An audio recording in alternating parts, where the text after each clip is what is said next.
2014 সালে নরেন্দ্র মোদী ক্ষমতা গ্রহণের পর হঠাৎ করেই বাংলাদেশে গরু রপ্তানি বন্ধ করে দেয়। তখন অনেকের মধ্যে এমন একটা আশঙ্কা তৈরি হয়েছিল যে বাংলাদেশের গরুর মাংসের বাজার অস্থির এবং কোরবানির পশুর জন্য হাহাকার সৃষ্টি হবে। অবশ্য প্রতিবেশী দেশের এমন আক্রমণাত্মক সিদ্ধান্তের ফলে বাংলাদেশ সাময়িকভাবে কিছুটা সমস্যায় পড়েছিল ঠিকই, তবে সরকারের সহযোগিতা এবং এই দেশের কৃষক ও খামারি ভাইদের একান্ত প্রচেষ্টায় 2-1 বছরের মধ্যেই বাংলাদেশ সেই পরিস্থিতি কাটিয়ে উঠতে সক্ষম হয়। বর্তমানে বাংলাদেশ গবাদি পশুর ক্ষেত্রে শুধু স্বয়ংসম্পূর্ণই নয়, বরং বাংলাদেশে উৎপাদিত গরুর মাংস এখন রপ্তানি হচ্ছে বিশ্বের অনেক দেশে। আর যেই প্রতিষ্ঠানটির হাত ধরে বাংলাদেশি গরুর মাংস বিশ্ব দরবারে পৌঁছেছে সেটা হলো বেঙ্গল মিট। এই বেঙ্গল মিটই বাংলাদেশের একমাত্র সর্বাধুনিক মিট প্রসেসিং কারখানা, যেখানে নিজেদের খামারে পালিত গরু চিকিৎসকের মাধ্যমে স্বাস্থ্য পরীক্ষা করে ইসলামিক ফাউন্ডেশনের নিয়ম মেনে হালাল পদ্ধতিতে জবাই করে মাংস প্যাকেটজাত করা হয়। আমাদের আজকের ভিডিওতে আমরা বাংলাদেশের একমাত্র এই মাংস প্রসেসিং কারখানাটি প্রতিষ্ঠার ইতিহাস, কার্যক্রম এবং উৎপাদিত পণ্য বিপণন পদ্ধতি সম্পর্কে জানব। সময়টা ছিল 2006, যখন আমেরিকা প্রবাসী মাজহারুল ইসলাম তার 2 বন্ধুকে নিয়ে তাজা, হালাল, স্বাস্থ্যকর এবং মানসম্পন্ন সেভ মিট রপ্তানির লক্ষ্যে উদ্যোগ নিয়েছিলেন বাংলাদেশের প্রথম মাংস প্রক্রিয়াকরণ কারখানা বেঙ্গল মিট প্রতিষ্ঠার। আর এর জন্য তারা বেছে নেন গবাদি পশু পালনের জন্য বাংলাদেশের সবচেয়ে প্রসিদ্ধ অঞ্চল পাবনাকে। পাবনার সাতিয়া উপজেলার কোরিয়াল গ্রামের 20 একর জমির উপর 2006 সালের এপ্রিল মাস থেকে শুরু হয় বেঙ্গল মিটের যাত্রা। যাত্রার শুরু থেকেই নানা চ্যালেঞ্জের মুখোমুখি হতে হয় বেঙ্গল মিটকে। এগুলোর মধ্যে অন্যতম ছিল কারখানা নির্মাণের জন্য একসঙ্গে বড় মাপের জমির সংস্থান, দক্ষ জনবলের ঘাটতি, প্রত্যন্ত অঞ্চল হওয়ায় গ্যাস বিদ্যুতের মতো অত্যাবশ্যকীয় উপাদানগুলোর সংযোগ পেতে জটিলতা, এছাড়া প্রচলিত কাঁচা বাজারের সঙ্গে অসম প্রতিযোগিতা, ফ্রোজেন মাংস ও মাংসজাত পণ্যের বিষয়ে সাধারণ ভোক্তাদের অসচেতনতার মতো বিষয়গুলো তাদের এই উদ্যোগে বাধা হয়ে দাঁড়ায়। তবে উদ্যোক্তারা তাদের আন্তরিকতা ও উদ্ভাবনী শক্তি দিয়ে প্রাথমিক চ্যালেঞ্জগুলো মোকাবেলা করে বেঙ্গল মিট প্রসেসিং ইন্ডাস্ট্রিজ লিমিটেডকে বাস্তবে পরিণত করেন। প্রথম দিকে উদ্যোক্তাদের লক্ষ্য ছিল প্রতিষ্ঠানটির উৎপাদিত পণ্য শতভাগ বিদেশে রপ্তানি করা, যে কারণে প্রসেসিং ইউনিটটিও তৈরি করা হয় সেই স্ট্যান্ডার্ডে।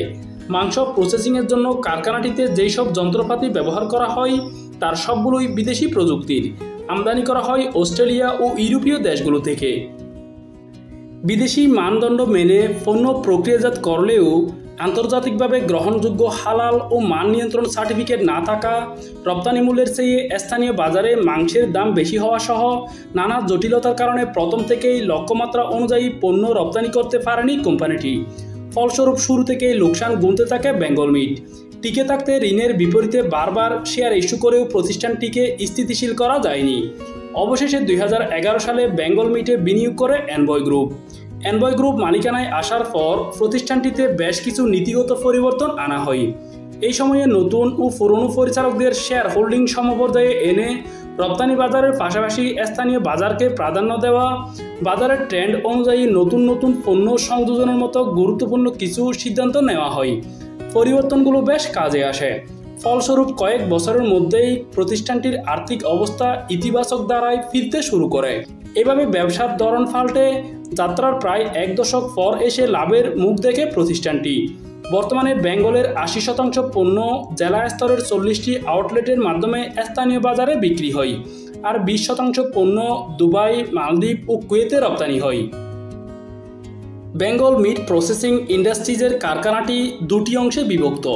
এর একটি অংশে আছে মাংস প্রক্রিয়াজাত কারখানা আর অন্যটিতে গবাদি পশুর খামার। মাংস প্রক্রিয়াজাত কারখানাটিতে গরু, ছাগল, ভেড়া, হাঁস, মুরগি, কবুতর সহ বিভিন্ন প্রাণীর মাংস এবং মাংসজাত খাদ্যপণ্য প্রক্রিয়াজাত করা হয়। আর খামারটিতে পালিত হয় নানা জাতের গরু, ছাগল ও ভেড়া। নিজেদের খামারে পালিত এই পশুগুলো বাজারের চাহিদা অনুযায়ী জবাই করে মাংস প্যাকেটজাত করা হয়। বেঙ্গল মিট শুরুর দিকে ব্যাপারীদের মাধ্যমে গরু সংগ্রহ করত। ব্যাপারীরা বাড়ি বাড়ি গিয়ে গরু নিয়ে আসত, কিন্তু এখন তৃণমূল পর্যায়ের খামারিরাই প্রতিষ্ঠানের সঙ্গে যোগাযোগ করে নির্দিষ্ট সময় পর গরু দিয়ে যান। কোম্পানিটির সাপ্লাই চেইনে এখন 1000-এর বেশি খামারি রয়েছেন, যারা সারা বছর ধরে বেঙ্গল মিটের চাহিদার প্রায় অর্ধেক গরুর যোগান দেন। এছাড়া বেঙ্গল মিটের নিজস্ব খামারে সবসময় 500 থেকে 1000 গরু থাকে। এখানকার প্রতিটি গরুর কানে একটি করে কুট থাকে। এই কুট কম্পিউটারের বিশেষ সফটওয়্যারে দিলেই ওই গরুর জন্মবৃত্তান্ত, সুস্থতা অসুস্থতা সম্পর্কে বিস্তারিত জানা যায়। গরুর খাবারের যোগানের জন্য অঞ্চলটিতে বেঙ্গল মিটের আছে 100 বিঘার মতো চাষের জমি, যেখানে গরুর জন্য ঘাস এবং ভুট্টার চাষ করা হয়। নিজেদের জমিতে উৎপাদিত ঘাস এবং ভুট্টার সাথে অন্যান্য পুষ্টি উপাদান মিশিয়ে সাইলেজ তৈরি করে খামারের গরুকে খাওয়ানো হয়। বেঙ্গল মিট তাদের উৎপাদিত পণ্যের মানের ব্যাপারে সদা সতর্ক। মাংসের মান যাচাইয়ের জন্য প্রতিষ্ঠানটিতে একজন বিদেশি মিট টেকনোলজিস্ট সার্বক্ষণিক নিয়োজিত থাকেন এবং তাকে সহায়তা করার জন্য থাকেন আরও 2 জন কনসালটেন্ট। জবাইয়ের আগে এখানকার প্রতিটি গরু একটি নির্দিষ্ট হোল্ডিং এরিয়াতে রাখা হয়। সেখানে একজন পশু চিকিৎসক গরুর স্বাস্থ্য পরীক্ষা করে দেখেন। তিনি ছাড়পত্র দিলেই একজন দক্ষ আলেম ইসলামী হালাল পদ্ধতিতে সেই গরু জবাই করেন। জবাইয়ের মাত্র 3 মিনিটের মধ্যেই বিশ্বের সর্বাধুনিক পদ্ধতিতে চামড়া ছাড়িয়ে সেই গরু ফ্রিজিং করা হয়। এরপর মাংসগুলোকে গ্রাহকদের চাহিদা অনুযায়ী বিভিন্ন সাইজে কেটে বায়ু নিরোধক ব্যাগে প্যাকেজিং করে বিক্রির জন্য তাদের আউটলেটে পাঠিয়ে দেওয়া হয়। প্রথম দিকে শুধু রেড মিট অর্থাৎ গরু, ছাগল ও ভেড়ার মাংস উৎপাদন ও রপ্তানির পরিকল্পনা থাকলেও পরে প্রতিষ্ঠানটির পণ্যে বৈচিত্র্যকরণ আনা হয়। বর্তমানে বেঙ্গল মিট গরু, খাসির পাশাপাশি হাঁস, মুরগি, কবুতর সহ বিভিন্ন ধরনের পাখির মাংস উৎপাদন ও বিক্রি করে। এছাড়া বর্তমানে সীমিত আকারে মাছও প্রক্রিয়াজাত করে প্রতিষ্ঠানটি। ফিশ প্রসেসিংয়ের জন্য স্বতন্ত্র একটি প্রসেসিং লাইনও সম্প্রসারণ করেছে বেঙ্গল মিট।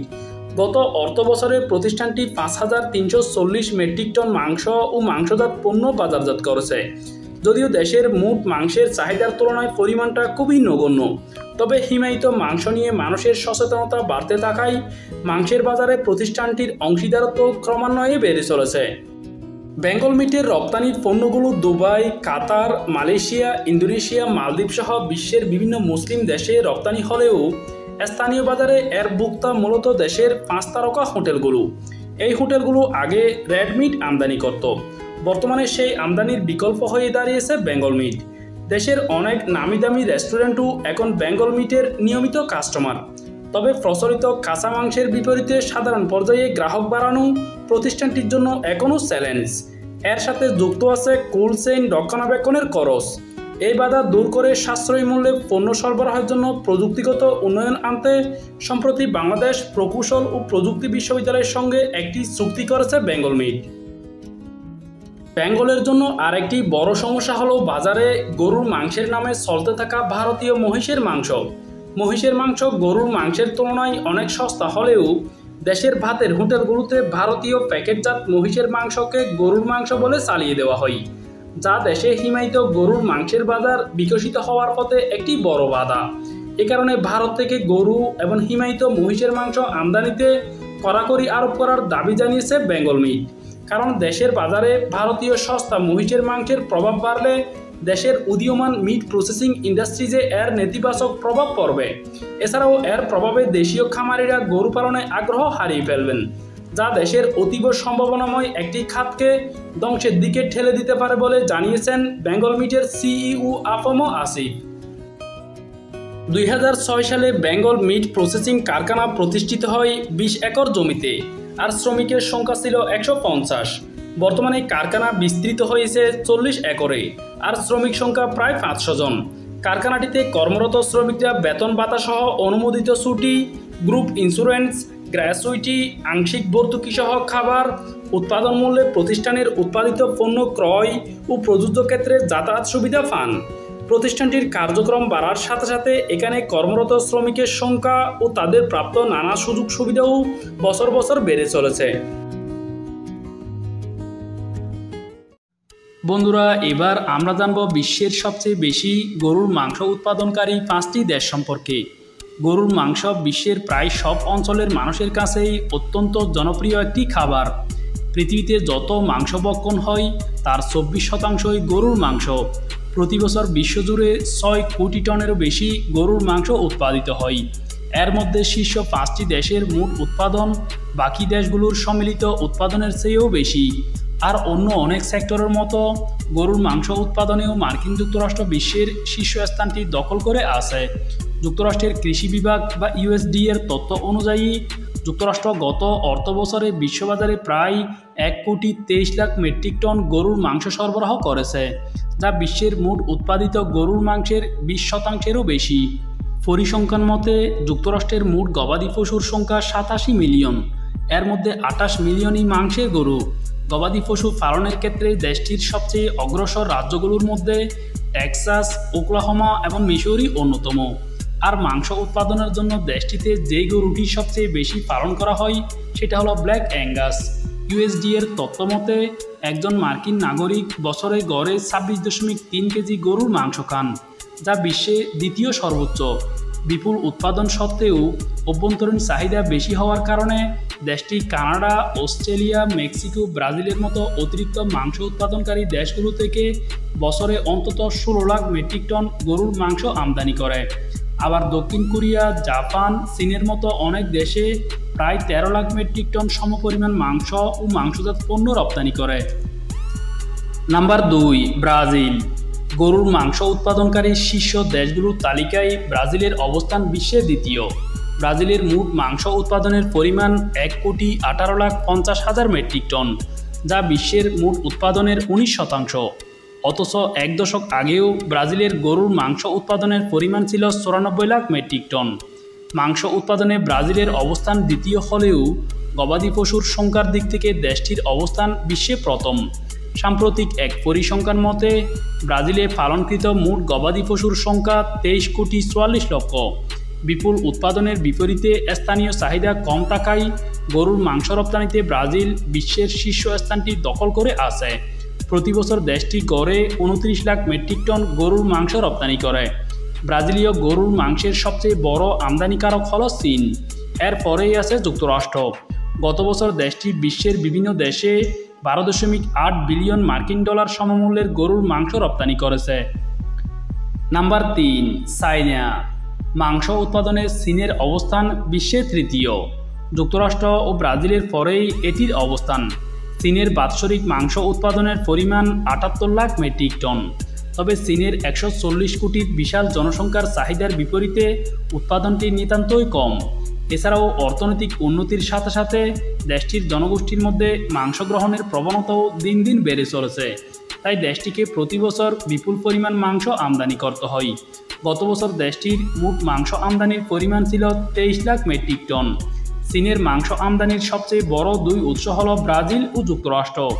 গত বছর দেশটি ব্রাজিল থেকে $6 বিলিয়ন সমমূল্যের 13 লাখ মেট্রিক টন গরুর মাংস আমদানি করেছে, যা চীনের মোট মাংস আমদানির 47%। চীনের মাংস আমদানির অন্যান্য উৎসগুলো হল আর্জেন্টিনা, উরুগুয়ে, অস্ট্রেলিয়া, রাশিয়া এবং নিউজিল্যান্ড। নাম্বার 4, ভারত। বিশ্বের শীর্ষ গরুর মাংস উৎপাদনকারী দেশগুলোর তালিকায় ভারতের অবস্থান চতুর্থ। ভারতের বাৎসরিক মাংস উৎপাদনের পরিমাণ 45 লাখ মেট্রিক টন। তৃতীয় স্থানে থাকা চীনের তুলনায় পরিমাণটা অনেক কম হলেও মাংস রপ্তানিতে ভারতের অবস্থান বিশ্বে দ্বিতীয়। ব্রাজিলের পরেই এর অবস্থান। এর কারণ ভারতের সংখ্যাগরিষ্ঠ মানুষ হিন্দু ধর্মাবলম্বী, আর হিন্দুরা গরুকে দেবতা হিসেবে মানে, যে কারণে ভারতীয় নাগরিকদের মধ্যে গরুর মাংস খাওয়ার প্রবণতা অন্যান্য দেশের তুলনায় খুবই কম।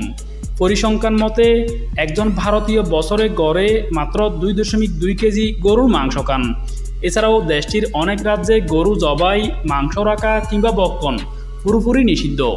এ কারণে দেশটির উৎপাদিত গরুর মাংসের সিংহভাগই বিদেশে রপ্তানি করা হয়। গত অর্থবছরে দেশটি $4 বিলিয়ন মার্কিন ডলার সমমূল্যের প্রায় 17 লাখ মেট্রিক টন গরুর মাংস রপ্তানি করেছে এবং এই সংখ্যাটা প্রতি বছরই বাড়তেছে। Number 5, Argentina. গরুর মাংস উৎপাদনে আর্জেন্টিনার অবস্থান বিশ্বে পঞ্চম হলেও গড় মাংস খাওয়ার ক্ষেত্রে দেশটির অবস্থান বিশ্বে প্রথম। একজন আর্জেন্টিনিয়ান গড়ে প্রতি বছর প্রায় 47 কিলোগ্রাম গরুর মাংস খান। আর্জেন্টিনাতে প্রতি বছর প্রায় 32 লাখ মেট্রিক টন মাংস উৎপাদিত হয়, যা বিশ্বের মোট উৎপাদনের 5%। তবে উৎপাদনের তুলনায় জনসংখ্যা কম হওয়ায় দেশটি প্রতি বছর বিপুল মাংস রপ্তানি করতে পারে। পরিসংখ্যান মতে আর্জেন্টিনা প্রতি বছর অন্তত 9.5 লাখ টন গরুর মাংস রপ্তানি করে এবং ব্রাজিলের মতো আর্জেন্টিনার গরুর মাংসেরও প্রধান গন্তব্যস্থল চীন। বন্ধুরা, এবার আমরা জানব বাংলাদেশের একমাত্র পাম তেল উৎপাদন কারখানাটি সম্পর্কে। পাম তেল এক ধরনের উদ্ভিজ্জ তেল যা পাম ফলের মধ্যবর্তী অংশ হতে পাওয়া যায়। এটি খাদ্য প্রক্রিয়াকরণ, প্রসাধনী সামগ্রী প্রস্তুত এবং জৈব জ্বালানি তৈরিতেও ব্যবহৃত হয়। পৃথিবীতে যত উদ্ভিজ্জ তেল উৎপাদন হয় তার 36% পাম তেল। বর্তমানে বাংলাদেশ সহ বিশ্বের 42টি দেশে পাম তেল উৎপাদন হয়। এর মধ্যে শীর্ষ দুটি দেশ মালয়েশিয়া এবং ইন্দোনেশিয়ার উৎপাদন বিশ্বের মোট উৎপাদনের 80%-এরও বেশি। দেশ দুটিকে বলা হয় পাম অয়েল উৎপাদনের স্বর্গরাজ্য। বর্তমানে ইন্দোনেশিয়ায় 15 লক্ষ এবং মালয়েশিয়ায় 5 লক্ষ কৃষক সরাসরি পাম অয়েল উৎপাদন কার্যক্রমের সাথে জড়িত। পাম গাছের বৈজ্ঞানিক নাম অ্যালেইস গিনেসিস। এটি প্রায় 5000 বছর ধরে পশ্চিম আফ্রিকার বিভিন্ন দেশ যেমন সিয়েরা লিওন, সেনেগাল, গিনি, গাম্বিয়া, নাইজেরিয়াতে চাষাবাদ হয়ে আসছে। মালয়েশিয়াতে শোভাবর্ধন উদ্ভিদ হিসেবে 1911 সালে প্রথম পাম গাছ রোপণ করা হয় এবং 1960 সালের পর থেকে দেশটিতে বাণিজ্যিক ভিত্তিতে ব্যাপকভাবে পাম গাছ লাগানো শুরু হয়। বলা হয়ে থাকে মালয়েশিয়ার বর্তমান অর্থনৈতিক সমৃদ্ধির পিছনে পাম চাষের অবদান অনস্বীকার্য। মালয়েশিয়া থেকে অনুপ্রাণিত হয়ে 2007-8 সালের দিকে বাংলাদেশেও বাণিজ্যিক ভিত্তিতে ব্যাপক হারে পাম গাছ লাগানো শুরু হয়।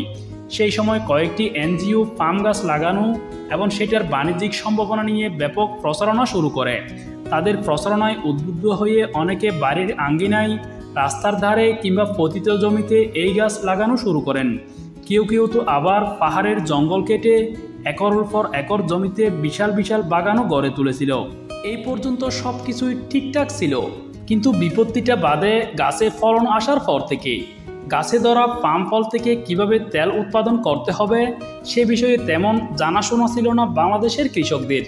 যেসব সংস্থার কথা শুনে কৃষকরা পাম চাষ শুরু করেছিলেন, পরবর্তীতে সেই সংস্থাগুলোকেও আর খুঁজে পাওয়া যায়নি।